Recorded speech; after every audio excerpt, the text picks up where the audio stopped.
তুমি ঈমান এনেছো বলে এতটুকু বললে আমি আল্লাহ রাব্বুল আলামিন তোমাকে ছেড়ে দেব না।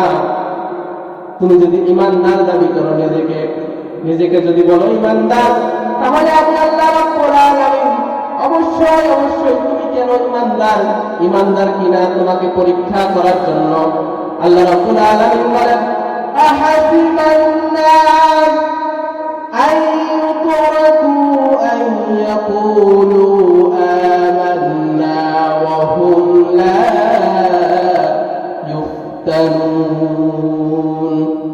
আল্লাহ রাব্বুল আলামিন বলেন, বান্দারে তুমি যদি নিজেকে ঈমানদার দাবি করো, শুধু ঈমানদার দাবি করলেই হবে না, তুমি ঈমানদার কিনা সেটা পরীক্ষা করব আমি আল্লাহ।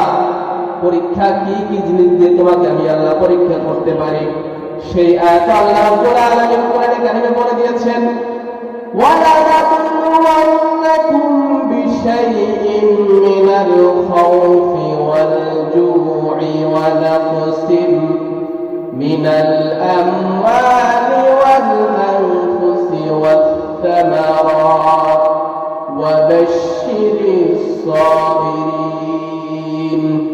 আল্লাহ রাব্বুল আলামিন বলেন, বান্দারে তোমাদেরকে ভয় থেকে, ক্ষুধা থেকে, জানমালের ক্ষতি থেকে, ফল ফসলের বিনষ্টের মাধ্যমে আমি আল্লাহ রাব্বুল আলামিন তোমাকে পরীক্ষা করব, যেমনটা করে পরীক্ষা করেছিলাম আমার অসংখ্য পয়গম্বরদেরকে।